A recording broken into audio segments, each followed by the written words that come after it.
ഡിവൈഎഫ്ഐയുടെ സംസ്ഥാന secretary Shri V K Sanoj M L A നമ്മളോടൊപ്പം ടെലിഫോണിൽ തത്സമയം. Shri V K Sanoj, youth കോൺഗ്രസിന്റെ ഭാരവാഹി അല്ല എന്നുള്ളതായിരുന്നു യൂത്ത് കോൺഗ്രസിന്റെ സംസ്ഥാന അധ്യക്ഷൻ കൂടിയായ മന്ത്രി ഒ ജെ ജനീഷിന്റെ ആദ്യ പ്രതികരണം.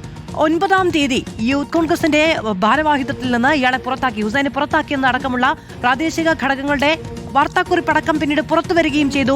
അതടക്കം നമ്മൾ റിപ്പോർട്ട് ചെയ്യുകയും ചെയ്തു. പിന്നീടാണ് ഒ ജെ ജനീഷ് ആ കാര്യത്തിൽ നിന്ന് കുറച്ച് ലാഘവത്വം വരുത്തി എനിക്കറിയില്ല എന്ന നിലപാടിലേക്ക് പോയത്. എന്തിനാണ് ഇപ്പോൾ യൂത്ത് കോൺഗ്രസുമായി ബന്ധപ്പെട്ട് ഇങ്ങനെ ഒരു ആരോപണം ഉന്നയിക്കുമ്പോൾ മുഖ്യമന്ത്രിയുമായി ഇത്രയും അടുത്ത് നിൽക്കുന്ന ആളുടെ വിവരങ്ങളൊന്നും തനിക്കറിയില്ല എന്ന് പറഞ്ഞാൽ മതിയോ?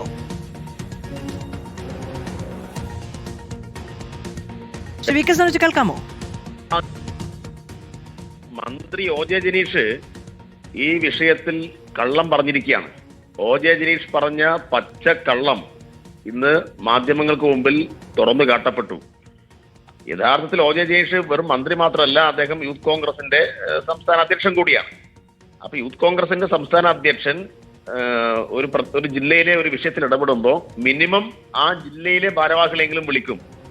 ആ ജില്ലയിലെ ഭാരവാഹികളെ വിളിച്ച് ഇവർക്ക് യൂത്ത് കോൺഗ്രസുമായിട്ടുള്ള ബന്ധം എന്താണെന്ന് പരിശോധിച്ചിട്ടാണ് മാധ്യമങ്ങളോട് മറുപടി പറയാ. അപ്പോൾ അങ്ങനെ വിളിക്കുക പോലും ചെയ്യാതെ വ്യഗ്രതപ്പെട്ട് തിടുക്കപ്പെട്ട് എന്തിനാണ് ഈ പ്രതികൾക്ക് കോൺഗ്രസുമായിട്ടുള്ള ബന്ധമൊന്നുമില്ല എന്ന് സ്ഥാപിക്കാൻ വേണ്ടി ശ്രമിച്ചത്? എന്തിനാ ശ്രമിച്ചത്? അപ്പൊ എറണാകുളം ജില്ലാ പ്രസിഡന്റും എറണാകുളത്തെ ജില്ലാ ഭാരവാഹികളും പറയുന്നു, ഇതാ ഈ കഞ്ചാവ് MDMA കേസിൽപ്പെട്ട ആളുകളെ ഞങ്ങളുടെ സംഘടനയിൽ നിന്ന് പുറത്താക്കിയിരിക്കുന്നു എന്നവരും പ്രസ്താവന കൊടുക്കുകയാണ്. അപ്പൊ ജില്ലാ പ്രസിഡന്റും ജില്ലാ ഭാരവാഹികളും ഒരു കാര്യം പറയുന്നു, സംസ്ഥാന അധ്യക്ഷൻ വേറൊരു കാര്യം പറയുന്നു. ഇതെല്ലാം ജനങ്ങൾക്ക് മുമ്പിൽ കൃത്യമായ തെളിവായി വന്നിരിക്കുകയാണ്. അപ്പൊ MDMA കേസിൽപ്പെട്ട ആളുകൾക്ക് കോൺഗ്രസിലെ ഉന്നത നേതൃത്വവുമായിട്ട് ബന്ധമുണ്ട്. ഇവരാണ് കോൺഗ്രസിന്റെ സൈബർ ടീമിനെ നയിച്ചുകൊണ്ടിരിക്കുന്നത്. ഇവർ MDMA കടത്തിയ പണമാണ് ഈ കോൺഗ്രസ് നേതാക്കന്മാരുടെ സോഷ്യൽ മീഡിയ അക്കൗണ്ടുകൾ കൈകാര്യം ചെയ്യാൻ ഉപയോഗപ്പെടുത്തിയത്. എന്ന് പറഞ്ഞാൽ ഇതുപോലെ വിവിധ മാഫിയ സംഘങ്ങളെ കൂട്ടുപിടിച്ചാൽ മാത്രമേ കോൺഗ്രസിൽ നിലനിൽക്കാൻ കഴിയൂ എന്നൊരു സാഹചര്യം അവിടെ ഉണ്ടായിട്ടുണ്ട്. സതീശൻ ഇതുപോലെയുള്ള കുറെ ആളുകളെ കൂട്ടുപിടിച്ചിരിക്കുന്നു. രാഹുൽ മാങ്കൂട്ടം ഇതുപോലെയുള്ള കുറെ ആളുകളെ നേരത്തെ കൂട്ടുപിടിച്ച അനുഭവം നമുക്കറിയാലോ.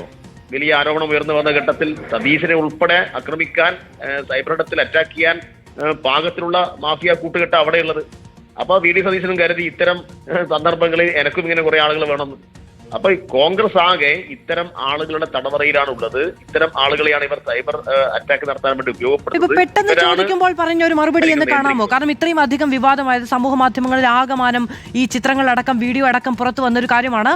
അപ്പോൾ സ്വാഭാവികമായും അങ്ങ് നേരത്തെ പറഞ്ഞതുപോലെ പ്രാദേശിക ഘടകത്തോട് ചോദിച്ചാൽ ഇദ്ദേഹത്തിന്റെ ഭാരവാഹിത്വവും കോൺഗ്രസുമായുള്ള ബന്ധവും അടക്കം വ്യക്തമാകാമെന്നിരിക്കെ എന്തിനാണ് ഇത്ര തിടുക്കപ്പെട്ട് തള്ളിക്കളയുന്നത്?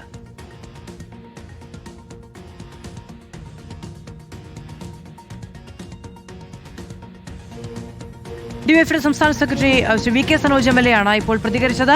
കള്ളമാണ് പറഞ്ഞത് മന്ത്രി ഒ ജെ ജനീഷ് എന്നുള്ളതാണ് ഡിവൈഎഫ്ഐയുടെ പ്രതികരണം. അദ്ദേഹം നേരത്തെ ഫേസ്ബുക്കിൽ പങ്കുവച്ച പോസ്റ്റിലും ഈ ആരോപണങ്ങൾ ഉന്നയിക്കുന്നുണ്ട്. പോലീസ് പിടികൂടുന്നതിന് മുമ്പ് തന്നെ 2 ജില്ലകളിൽ ലഹരി വിതരണം നടത്തി എന്ന വിവരങ്ങൾ കൂടി പുറത്തു വരുന്നതിന്റെ പശ്ചാത്തലത്തിലാണ്. ഇതൊരു വെറും ലഹരി കേസല്ല, മുഖ്യമന്ത്രിയുടെ ഓഫീസ് നിയന്ത്രിക്കുന്ന ലഹരി മാഫിയ സംഘത്തിന്റെ അടിവേരുകൾ പുറത്തു കൊണ്ടുവരണം എന്നതാണ് ഡിവൈഎഫ്ഐ ആവശ്യപ്പെടുന്നത്.